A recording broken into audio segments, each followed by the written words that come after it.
الحمد لله نحمده ونستعينه ونستغفره ونؤمن به ونتوكل عليه ونعوذ بالله من شرور أنفسنا ومن سيئات أعمالنا من يهده الله فلا مضل له ومن يضلله فلا هادي له ونشهد أن لا إله إلا الله وحده لا شريك له ونشهد أن سيدنا وحبيبنا وطبيب قلوبنا ومولانا محمد صلى الله عليه وعلى آله وأصحابه وبارك وسلم تسليما كثيرا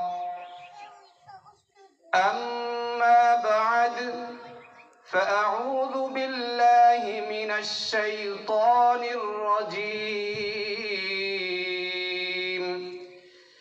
بسم الله الرحمن الرحيم قل إن صلاتي ونسكي ومحياي ومماتي لله رب العالمين قال الله تعالى في كلامه المجيد وفرقانه الحميد وقال الله تعالى وما خلقت الجن والإنس إلا ليعبدون قال النبي صلى الله عليه وسلم بني الإسلام على 5 شهادة أن لا إله إلا الله وأن محمدا عبده ورسوله وإقام الصلاة وإيتاء الزكاة والحج وصوم رمضان آمنت بالله صدق الله العلي العظيم وصدق رسوله النبي الكريم ونحن على ذلك من الشاهدين والشاكرين والذاكرين والحمد لله رب العالمين إن الله وملائكته يصلون على النبي يا أيها الذين آمنوا صلوا عليه وسلموا تسليما আমরা প্রত্যেকে মুহাব্বতের সাথে দুরূদ ইব্রাহিম পড়ি اللهم صل على محمد وعلى آل محمد كما صليت على إبراهيم وعلى آل إبراهيم إنك حميد مجيد اللهم بارك على محمد وعلى آل محمد كما باركت على إبراهيم وعلى آل إبراهيم إنك حميد مجيد কাবাসপাড়া নুরুল করিম কিরাতুল কোরআন হাফিজিয়া কওমিয়া মাদ্রাসা কর্তৃক আয়োজিত পঞ্চম বার্ষিক মাহফিলের সম্মানিত সভাপতি, জাতির মাথার মুকুট, সম্মানিত উলামায়ে কেরাম, ভবিষ্যৎ ওয়ারাসাতুল আম্বিয়া, আজিজ তলাবা এবং দূর দূরান্ত থেকে আগত মুসলিম তাওহীদি জনতা, পর্দার আড়ালে অবস্থানরত পরম শ্রদ্ধেয়া মা ও বোনেরা, প্রত্যেককেই জানাই আন্তরিক শুভেচ্ছা ও মোবারকবাদ। শুরুতেই মহান আল্লাহ পাক রব্বুল আলামিনের শুকরিয়া আদায় করতেছি যে আল্লাহ তাআলা আজকের এই মহতি মাহফিলে, বরকতময় মাহফিলে আসার এবং বসার, কিছু কথা শ্রবণ করার, কিছু কথা বলার তৌফিক দান করিয়েছেন। এই জন্য শুকরিয়া আদায় করি আলহামদুলিল্লাহ। আল্লাহ তাআলা পবিত্র কালামের সূরা ইব্রাহিমের ৭ নম্বর আয়াতে বলেন, লাইন শাকারতুম লাযীদান্নাকুম ওয়া লাইন কাফারতুম ইন্না আযাবি লাশাদীদ। আল্লাহ তাআলা যাদেরকে নেয়ামত দান করেছেন, যারা নেয়ামত পেয়েছে, এই নেয়ামত পাওয়ার পরে এই নেয়ামতের শুকরিয়া আদায় করেছেন, আল্লাহ তাআলা তাদেরকে আরো নেয়ামত বাড়ায় দেন। বলি সুবহানাল্লাহ। আর সাথে সাথে বলি আলহামদুলিল্লাহ। আয়াতের বাকি অংশে বলতেছেন, যেই ব্যক্তি বা যারা আমি আল্লাহ তাআলার নিয়ামত পাওয়ার পরেও আমি আল্লাহ তাআলার অকৃতজ্ঞতা প্রকাশ করে, অর্থাৎ শুকরিয়া আদায় করে না, আমি আল্লাহ তাআলা তাদের থেকে নিয়ামত ছিনাই নেই। বলি নাউজুবিল্লাহ। আগের কথা বলছেন, আগে আয়াতের শুরুর অংশে বলছেন যে আমি আল্লাহ তাআলা নিয়ামত বাড়ায় দেই। নিয়ামত বাড়ায় দেন কে? আল্লাহ তাআলা নিয়ামত বাড়ায় দেন। আর পরের অংশে বলতেছেন নিয়ামত ছিনায় নেন। যেই ব্যক্তি নিয়ামত পাওয়ার পরেও শুকরিয়া আদায় করে না, আমি আল্লাহ তাআলা তাদের থেকে নিয়ামত ছিনায় নেই। এখানেই ক্ষান্ত নয়, আল্লাহ তাআলা আরো বলেন, নিয়ামতের শুকরিয়া নাকারীদের, অকৃতজ্ঞদের নিয়ামত তো ছিনাই নেই, বরং তাদের বড় এক আযাবের ভিতরে ফালায় দেই। বলি নাউজুবিল্লাহ। প্রিয় মা বোনেরা, এই জন্য আমাদের যখন যেই নিয়ামত আসে, এই নিয়ামতের প্রপার শুকরিয়া আদায় করতে হবে, ঠিক কি না? এই জন্য আমরা আবারও শুকরিয়া আদায় করি আলহামদুলিল্লাহ। আজকে যে এই কাবাসপাড়া হাফেজিয়া মাদ্রাসা, নুরুল করিম কেরাতুল কোরআন হাফেজিয়া কওমি মাদ্রাসায় একটি মাহফিল আয়োজিত হয়েছে, এটা আমাদের জন্য একটা বড় নিয়ামত নয়? যদি নিয়ামত হয়ে থাকে, তাহলে এর শুকরিয়া আদায় কিভাবে হবে? এর শুকরিয়া আদায় এইভাবেই হবে যে এখানে একটা জান্নাতি পরিবেশ কায়েম হয়েছে, এটার প্রপার শুকরিয়া আদায় তখনই হবে যখন এই জায়গায় আমরা অংশগ্রহণ করব। অর্থাৎ এখন আমাদের মা বোনদের জন্য ওয়াজের ব্যবস্থা করা হয়েছে, মাহফিলের আয়োজন করা হয়েছে দিনের বেলা। তো আমাদের এই মাইকের আওয়াজ যেখানেই যাচ্ছে, আমরা সর্বোচ্চ চেষ্টা করব এই মাহফিলের প্যান্ডেলে এসে আমরা আজকের এই মহতি মাহফিলটাকে সফলতা মণ্ডিত করব। তখন হবে আমাদের পরিপূর্ণ শুকরিয়া আদায়। আর যদি এটা না করি, আমরা আগের মতোই, প্রতিদিনের মতোই আমাদের কাজ করতেছি, মন চাইলে ওয়াজ শুনতেছি, মন চাইলে শুনতেছি না, তাহলে কিন্তু আল্লাহ শুকরিয়া আদায় হবে না। আর আল্লাহর শুকরিয়া আদায় যখন না হবে তখন আল্লাহ তাআলা নিয়ামত ছিনায় নেবেন, ঠিক কি না? এই জন্য আমাদের উচিত যে এই আয়োজক কমিটি যারা মাহফিলের ব্যবস্থাপনা করেছেন, আমাদের মা বোনদের বসার ব্যবস্থা করে দিয়েছেন পর্দার সহিত, তো আমরা সবাই এই প্যান্ডেলে চলে আসি, তাহলে আমাদের আল্লাহ তাআলার শুকরিয়া আদায় হবে। আর এই শুকরিয়া আদায় হলে আল্লাহ তাআলা এরকম আরো অনেক নিয়ামত বাড়ায় দিবেন, ঠিক কি না?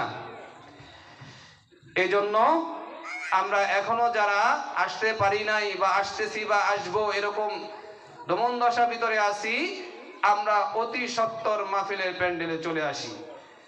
আজকের মাহফিলে বরেণ্য উলামায়ে কেরাম বাংলাদেশের বিভিন্ন প্রান্ত থেকে আসবেন, আমাদেরকে নসিহত করবেন। এই মহামূল্য নসিহত শুনে আমাদের জীবনটাকে পাল্টিয়ে দেওয়ার একটা সুবর্ণ সুযোগ। আমি এলাকার ছেলে, আমি ওরকম ভাবে বয়ান করব না, উলামায়ে কেরাম আছেন তারা বয়ান করবেন ইনশাআল্লাহ। সম্মানিত হাজরিন, তো যেটা বলতেছিলাম আল্লাহর শুকরিয়া, তো আল্লাহর শুকরিয়া আদায় যখন যেই নিয়ামত আসবে সেই নিয়ামতের মাধ্যমে, সেই নিয়ামতের শুকরিয়া আদায়ের মাধ্যমে আমাদের শুকরিয়া আদায় করতে হবে, তাহলে আল্লাহ তাআলা আমাদের অপরন্ত নিয়ামত আরো বাড়াই দিবেন। তো এই মাহফিল হচ্ছে একটা নিয়ামত, এই মাহফিলটাকে আমাদের পরিপূর্ণভাবে কাজে লাগাতে হবে। তো আমি সূরা জারিয়াতে 56 নং আয়াত তেলাওয়াত করেছিলাম। আল্লাহ তাআলা এই আয়াতে ঘোষণা করতেছেন, ওয়ামা খালাকতুল জিন্না ওয়াল ইনসা ইল্লা লিয়াবুদুন, আমি মানব এবং দানবকে সৃষ্টি করেছি একমাত্র আমি আল্লাহ তাআলার ইবাদত করার জন্য। ইবাদত করব কার? আল্লাহ তাআলার। তো ইবাদত করবে কারা? সকল মানুষ আর জিনরা। তো এখন কথা হচ্ছে, সকল মানুষ আর জিন যদি ইবাদত করে তাহলে ইবাদত কি গ্রহণযোগ্য হয়ে যাবে? হ্যাঁ, ইবাদত গ্রহণযোগ্য হওয়ার জন্য আল্লাহ তাআলা শর্ত দিয়ে দিয়েছেন, আল্লাহ তাআলা একটা সিস্টেম দিয়ে দিয়েছেন। সেই সিস্টেমটা কি? সেই সিস্টেমটার এক নম্বরে হচ্ছে যে আল্লাহ তাআলার ইবাদত করব, আমরা নেক আমল করব, ভালো কাজ করব। এই ভালো কাজ করার জন্য এক নাম্বার শর্ত হচ্ছে ঈমান থাকা জরুরি। কি থাকা জরুরি ভাই? ঈমান থাকা। আমার ঈমান নাই, আমি যত ভালো কাজই করি, লক্ষ লক্ষ টাকা যাকাত দেই, আমি হজ বারবার করি,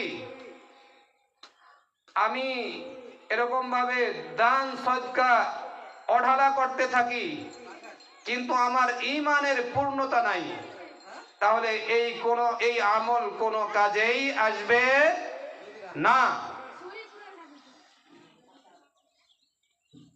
আমি অনেক নামাজ পড়ি, 5 ওয়াক্ত নামাজ পড়ি, পাশাপাশি এশরাক, আওয়াবিন, চাশ, তাহাজ্জুদ, যত নামাজ আছে সকল নামাজই পড়ি, কিন্তু আমার ঈমানের পূর্ণতা নাই, পরিপূর্ণ ঈমান নাই, তাহলে আমার ওই নামাজ কোনো কাজে আসবে না।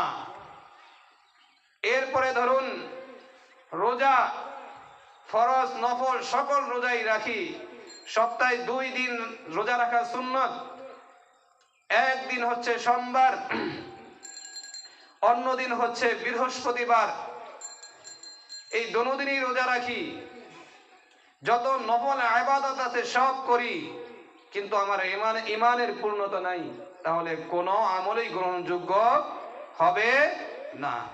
এটা আমার কথা নয়, কোন মোল্লা মুন্সির কথা নয়, এটা স্বয়ং আল্লাহ তাআলা বলতেছেন, ওয়ামান ইয়াবতাগি গায়রাল ইসলামি দীনান ফালান ইউকবালা মিন। ইসলাম ব্যতীত, ইসলামের নীতিমালা, ইসলামের আল্লাহ এবং আল্লাহর রাসূল দেখিয়ে যাওয়া যেই পথ এবং পদ্ধতি রেখে গেছেন, এই পদ্ধতি ছাড়া যে যেভাবেই আমল করুক কোনটাই আল্লাহর কাছে গ্রহণযোগ্য হবে না। তাহলে আগে থাকতে হবে কি? আমাদের ঈমান।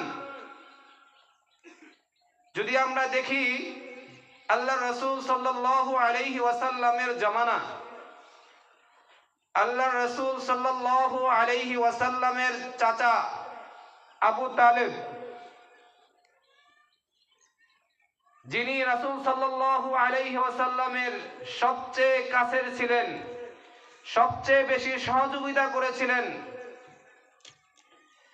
কষ্টে দুঃখে মানুষের সাথে প্রতিবাদ, এরপরে যে কোনো রাসূলের উপরে হামলা ঠামলা আসতো, এগুলা তার চাচা আবু তালেব এগুলা তিনি মোকাবেলা করতেন।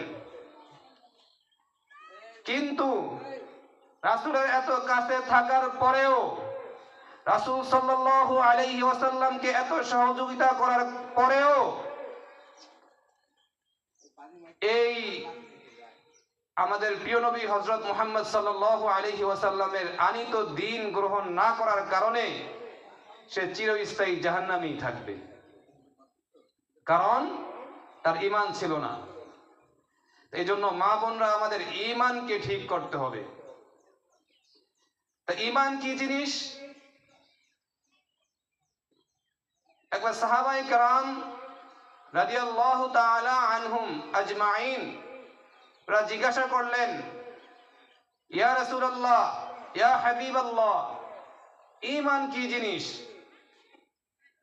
আল্লাহ রাসূল সাল্লাল্লাহু আলাইহি ওয়াসাল্লাম এর উত্তরে বললেন, আমানতু বিল্লাহি ওয়া মালাইকাতিহি ওয়া কুতুবিহি ওয়া রুসুলিহি ওয়াল ইয়াউমিল আখির ওয়াল কদরি খায়রিহি ওয়া শাররিহি মিনাল্লাহি তাআলা ওয়াল বা'থি বা'দাল মাউত। এখানে 60টা বিষয়ের কথা বলা হয়েছে।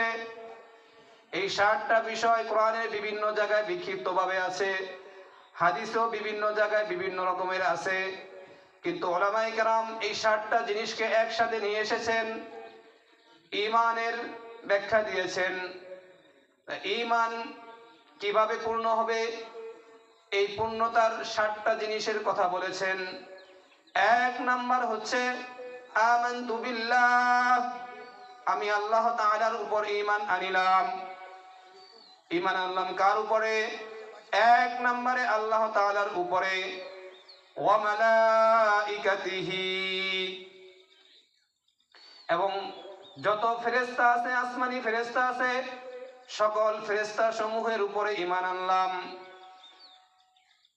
ওয়া কুতুবিহি, আল্লাহ তাআলার পক্ষ থেকে যত আসমানি কিতাব দুনিয়াতে প্রেরণ করা হয়েছে, সকল কিতাবের উপর ঈমান আনিলাম। ওয়া রুসুলিহি, আল্লাহ দুনিয়াতে যত নবী পয়গম্বর রাসূল পাঠিয়েছেন, সকল রাসূলদের উপর ঈমান আনিলাম। ওয়াল ইয়াউমিল আখির, এবং কিয়ামত দিবসের উপর ঈমান আনিলাম। কিয়ামত দিবস কি? কিয়ামত দিবসটা হচ্ছে এমন একটি দিবস যেই দিবসে এই দুনিয়ার কোনো অস্তিত্ব থাকবে না।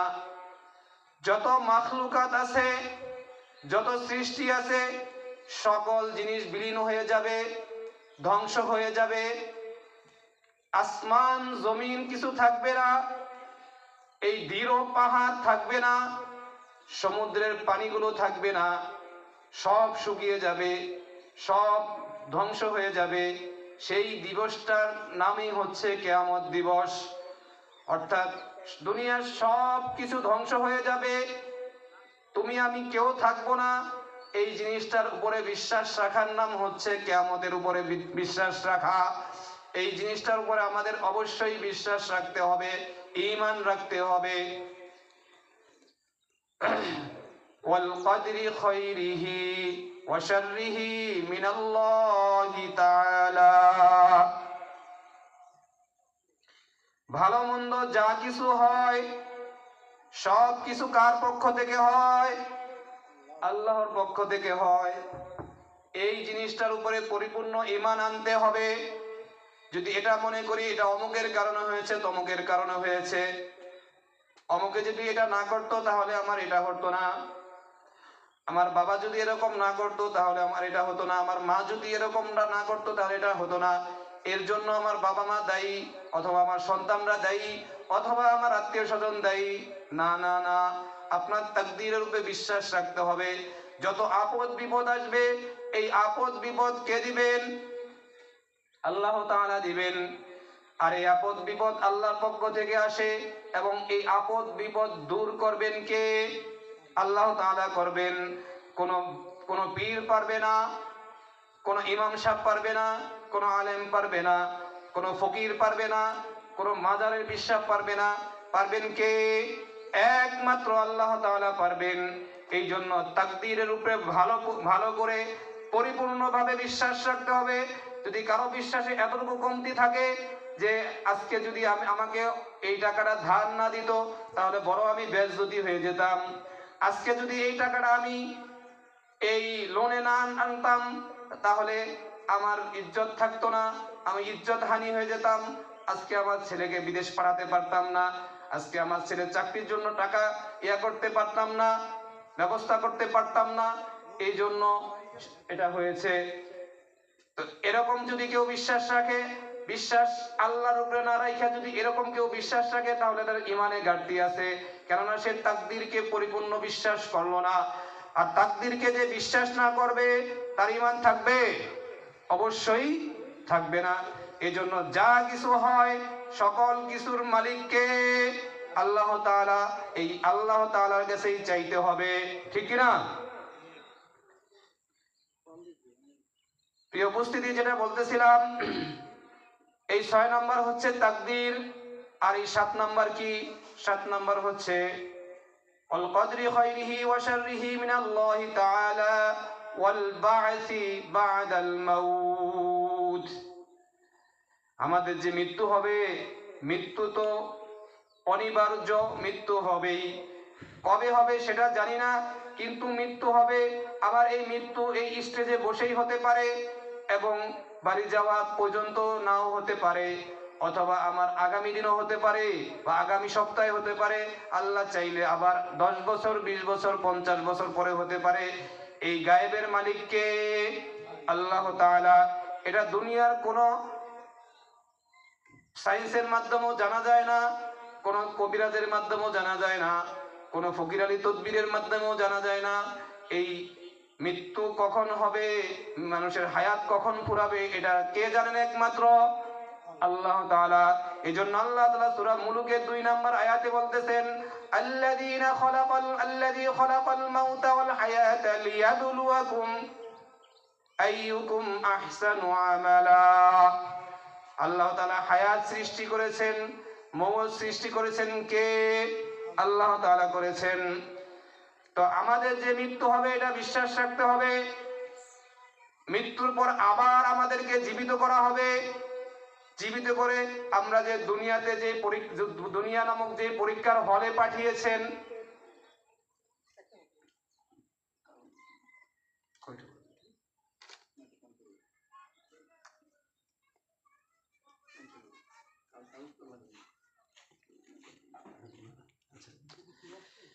মৃত্যুর পরে যে আমাদেরকে আবারও জীবিত করা হবে এটার উপরে আবার বিশ্বাস রাখতে হবে। এই 7টা জিনিসের উপরে যখন আমরা বিশ্বাস রাখতে পারবো তখন পরিপূর্ণ ইমানদার হতে পারবো। এর সাথে আরেকটা জিনিসের আমাদের পুরোপুরি মিল থাকতে হবে, ঈমানের সাথে আমলটাও ঠিক থাকতে হবে। মান আমিলা সালিহাম মিন যাকারিন আও উনসা ওয়া হুয়া মুমিন ফালানুহিয়ান্নাহু হায়াতান তাইয়্যিবাহ। 1 নম্বরে যেমন ঈমান থাকতে হবে, সাথে সাথে আমাদের আমল ঠিক থাকতে হবে। আমল কি? 5 ওয়াক্ত নামাজ ঠিকভাবে থাকতে হবে, আমাদের উপরে রোজা ফরজ হলে রোজা রাখতে হবে, এরপরে যেই আল্লাহর ফরজ বিধানগুলো আছে এগুলা ঠিক থাকতে হবে। এগুলা ঠিক না থাকলে কোনোভাবেই আমাদের আমল গ্রহণযোগ্য হবে না। হালালকে হালাল মনে করতে হবে, হারামকে হারাম মনে করতে হবে। আল্লাহ আরেকটা ইমানের সংজ্ঞা বলা হইতেছে আমানতু বিল্লাহি কামা হুয়া বিআসমাইহি ওয়া সিফাতিহি ওয়া ক্বাবিলতু জামিআ আহকামিহি ওয়া আরকানিহি। এখানে বলা হইতেছে আমি ঈমান আনলাম আল্লাহ পাক রব্বুল আলামিনের সর্বমহান সুন্দর নাম সমূহের উপর এবং গুণ সমূহের উপর, এবং তার যত ধরনের হুকুম আহকাম আছে সকল কিছু আমি গ্রহণ করে নিলাম। অর্থাৎ আল্লাহর যেই হুকুম আছে, আল্লাহ যেগুলা করতে বলেছেন, সত্য কথা বলতেছেন, জান যাবে তো সত্য কথা ছাড়া যাবে না। আপনি কোনো কারণে সত্য কথাকে ছেড়ে দিলেন, তাহলে আপনার ইমানে কমতি আছে। এরপর যত আমল থাকুক কোনো কাজে আসবে না। আপনার হালাল খেতে হবে, হালাল উপার্জন করতে হবে। এই হালাল উপার্জন বাদ দিয়ে আপনি আমল করতেছেন অনেক, কিন্তু হালাল উপার্জন করতেছেন না, এটা দ্বারা কাজ হবে না। এরপরে হারাম থেকে বাঁচতে হবে, মিথ্যা কথা থেকে বাঁচতে হবে, সুদ থেকে বাঁচতে হবে, ঘুষ থেকে বাঁচতে হবে, পরের হক মারা থেকে বাঁচতে হবে। যখন এগুলা থেকে বাঁচতে পারবো তখনই আমরা হব পরিপূর্ণ ঈমানদার। পাশাপাশি আমলেরও আমাদের পূর্ণতা আসবে ইনশাআল্লাহ। আমি ছোট্ট একটা ঘটনা বলে আমার বয়ান শেষ করে দিচ্ছি যে ঈমানের জন্য কি পরীক্ষা দিয়েছেন আমাদের আকাবিররা, সাহাবায়ে কেরাম এবং বিভিন্ন ইসলামিক মনীষীরা।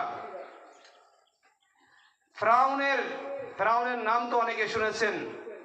এই ফেরাউনের একজন স্ত্রী ছিলেন, যে স্ত্রী ঈমান আল্লাহর কাছে এরকম পছন্দ হয়েছে, এই পছন্দ হওয়ার কারণে আল্লাহ তাআলা এই একজন কঠোর কাফের, যদি কাফেরদের লিস্ট করা হয় টপ 1 এর ভিতরে থাকবে এই ফেরাউনের নাম। এই ফেরাউনের স্ত্রীকে আল্লাহ তাআলা ঈমানদারদের জন্য দৃষ্টান্ত স্বরূপ নিয়ে আসছেন। সুবহানাল্লাহ। তাহলে সেই দৃষ্টান্তটা কি?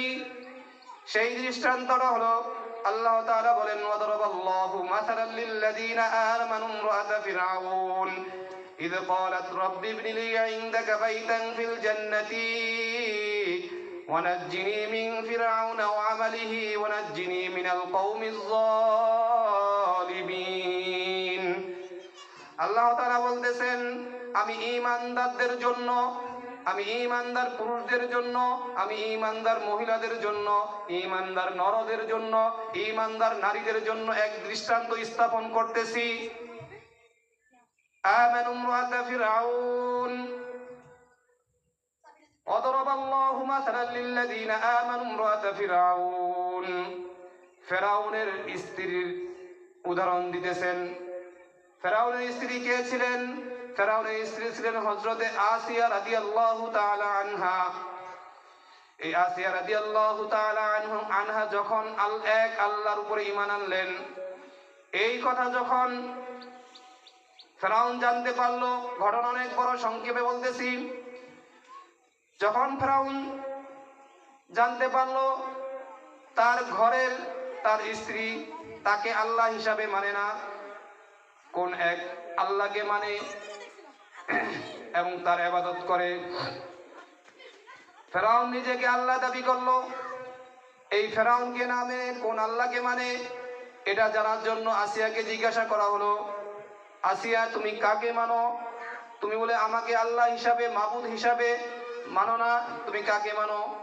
তখন আসিয়া বলতেছে এই আসমানের মালিক, জমিনের মালিক, এই কুল কায়নাতের মালিক, দুনিয়াতে আমরা যা কিছু দেখি বা না দেখি সকল কিছুর মালিক যেই আল্লাহ তাআলা, যেই সকল কিছুর খালেক যেই আল্লাহ তাআলা, সকল কিছুর রাজ্জাক যেই আল্লাহ তাআলা, সেই আল্লাহ তাআলাকে আমি মানি, তোমাকে কেন মানবো? তুমিও তো মাখলুক। এই কথা বলার পরে ফেরাউন তার সৈন্যবাহিনীকে বলল তাকে প্রহার করো, তাকে কি করো? প্রহার করো। তখন মারধর শুরু করলো। তারপরও ঈমান ছাড়ে না, তারপরও বলে আহাদ আহাদ আহাদ, আল্লাহ আল্লাহ আল্লাহ, এক আল্লাহ জিকির করে। তার মুখ দিয়ে শুধু আল্লাহর কথাই আসে। তখন ফেরাউন মারের ধাপ আরো বাড়াই দিল, আরো অত্যাচারের ধাপ আরো বাড়াই দিল।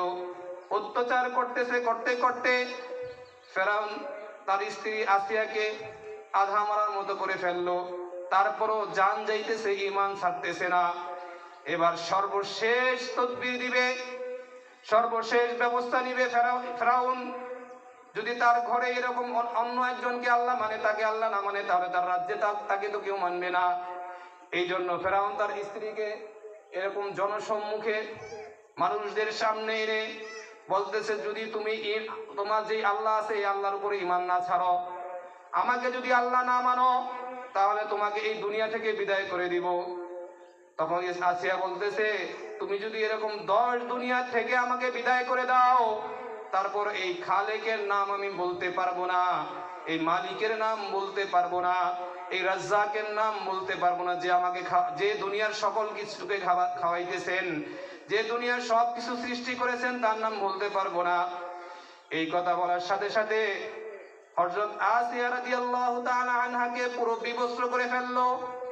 বিবস্ত্র করে ফেলে দুইটা কাঠের সাথে এভাবে হাত লটকায়া পুরো শরীরে পেরাক মারতেছে আর বলতেছে, এখনো সময় আছে, তুমি ঈমান ছাড়ো, ঈমান ছাড়লে তোমাকে আমি বাঁচাই দিব। আমি বাঁচানোরও মালিক, মারারও মালিক। কারণ একটা সিস্টেম ছিল এরকম, মানুষ প্রশ্ন করতো, আপনি কিভাবে বাঁচান আর কিভাবে মারেন? তখন দুইজনকে ডাক দিয়ে নিয়ে আসতো, জিজ্ঞাসা করতো, তুমি কি আল্লাহ মানো? কয় হ্যাঁ মানি। তো যে আল্লাহ মানে তাকে ছেড়ে দিত, দেখো আমি তাকে বাঁচাই দিলাম। আবার একজনকে ডাইকা নিয়ে আসতো জেলখানা থেকে, তুমি কি আমাকে আল্লাহ মানো? যদি কেউ বলতো যদি আমি মানি না, তাহলে তাকে হত্যা করে ফেলতো। তখন বলতো, এই দেখো আমি মৃত্যুর মালিক। এই মৃত্যু আর এই বাঁচা, এই মারার নাম কি হায়াত এবং মওতের মালিক? না না না, কখনোই না। তুমি তো একটা ঘাতক, তুমি একটা খুনি, তো এটাকে কোনো হায়াত আর মওতের মালিক বলা হয় না। তখন হযরত আসিয়া বলতেছে, আমার এরকম যদি 10 বার করে জীবন দেওয়া হয় আর নেওয়া হয়, আমি আমার জীবন দিব, কিন্তু আমার আল্লাহকে ছাড়বো না। এই বলার সাথে সাথে হযরত আসিয়াকে সর্বশেষ হত্যা করে ফেললো। প্রিয় মা বোনেরা, আমাদের কি শিক্ষণীয়? এর থেকে আমরা কি শিক্ষা নিতে পারি? শিক্ষা একটাই, শিক্ষা একটাই।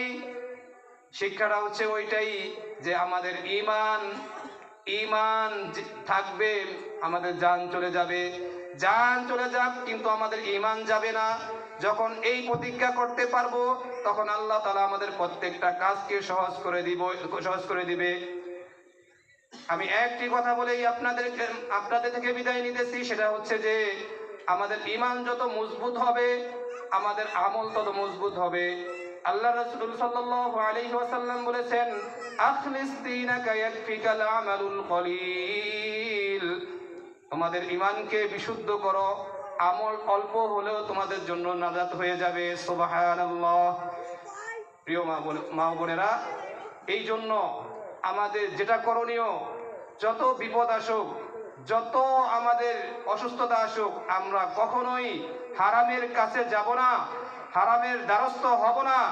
আমরা হালালের কাছেই যাব আর চাইবো আল্লাহর কাছে, ইয়্যাকা না'বুদু ওয়া ইয়্যাকা নাস্তাঈন।